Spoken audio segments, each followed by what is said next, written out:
Hi there, welcome to the S90 V90 walkthrough video. So today I'm going to take you through the features on the outside and inside of the cars. So first of all, starting off with the key. So on the key, as we can see here, so 3 buttons. So one for lock, unlock, and for the tailgate, and on the other side we have our alarm button as well. So simply lock, unlock, and to open the tailgate we just press the tailgate button. So we can press the button again to close the boot. So this particular S90 here is a plug-in hybrid T8. So I will talk about the features for the plug-in hybrids and for the mild hybrids. So have our fuel cap on the driver's side. So the fuel release is just in there. So if we press this button, allow us to open the fuel cap and fill it up from there. Walking around to the passenger side, if you do have a plug-in hybrid, it's where your charging port will be located. If your car has keyless entry, you'll notice these dimples on the door handles. So they're on all 4 door handles. How this works is keyless entry, as long as you have the key in your bag, in your pocket, just walk up to the car, pull the handle, and the car will open. And then to lock the car, simply if we just touch one of the dimples in the doors, good indicator the car's locked is the wing mirrors will fold in.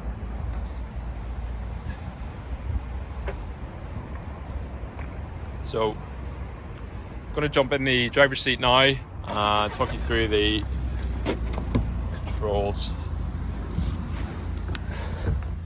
So this will all very much apply to both the S90, V90 and the mild hybrids and plug-in hybrids, all now with the new Android Google system. So we'll go ahead and start the car.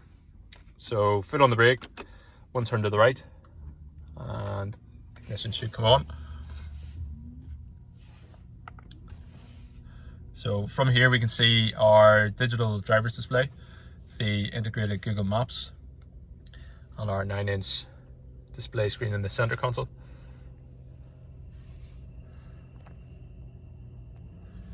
So just to run you through the features on the steering wheel. So these controls here on the left hand side are all for the speed limiter cruise control functions. So they can obviously be controlled whenever the car is in motion. On the right hand side we have the voice control button. So we can either press this or say, "Hey Google," to activate the voice command. So follow that with your command. Plenty of things you can do with that. So you can control the sat nav, your phone, media, heated seats, climate control. The list does go on. You can ask it for a news update as well and what the weather's forecasted to be. So very good system. Certainly have a play about with it and see what it can do. This button below will take away the maps and give you a cleaner display. So that's the 2 options there.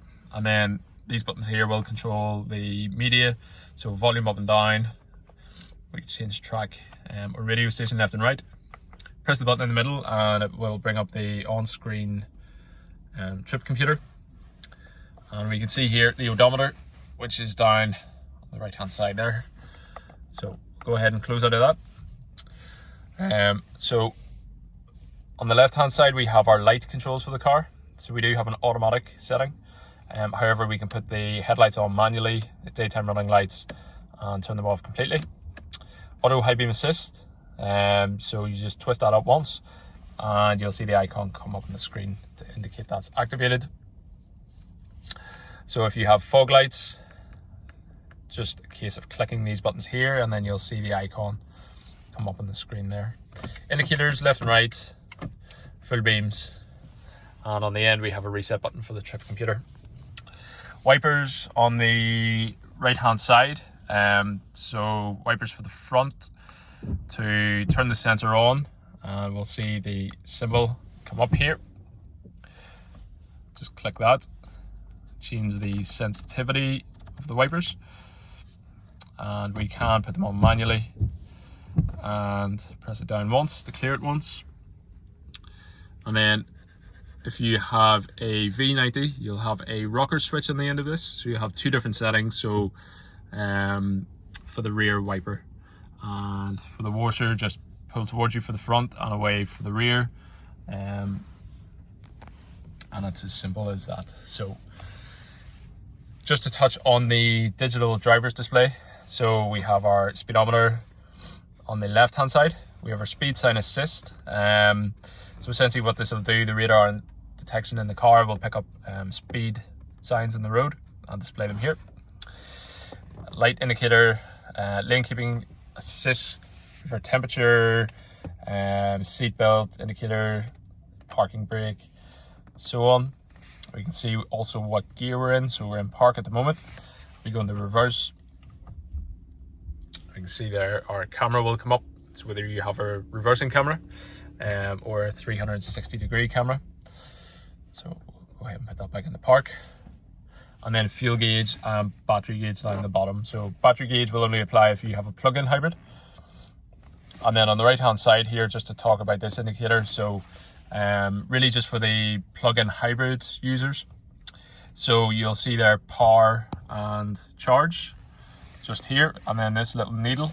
So essentially whenever this needle drops into this zone, the car is charging the battery, so it's regenerating energy, putting that back into the car.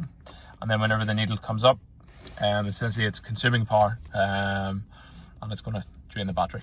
So as well on the display there, so we have D mode, which is drive, and we also have B mode, which is drive also.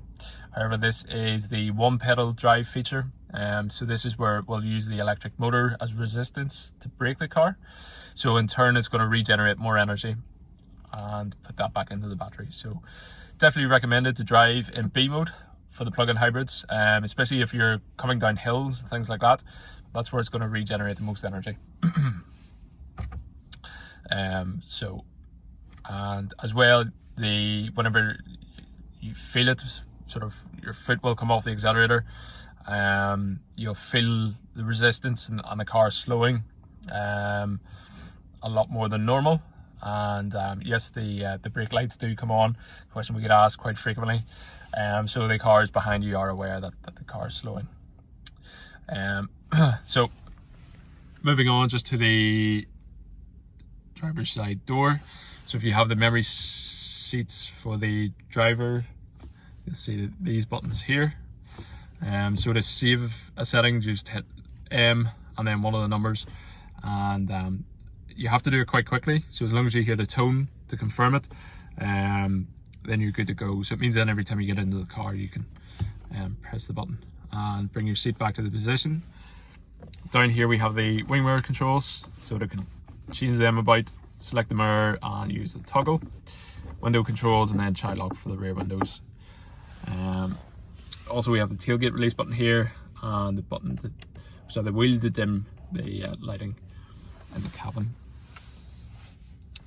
So moving on just to the center console, so lovely armrests, bit of storage in there, and two USB-C ports in there, two cup holders here. We have your parking brake, so lift to apply, press it down to release. Auto hold, so the auto hold, whenever this is on, essentially whenever you stop whilst you're driving the car will hold itself, and then you just accelerate to release. So very good in traffic, constantly starting and stopping. Means you can take your foot off the brake and give your legs a bit of a break.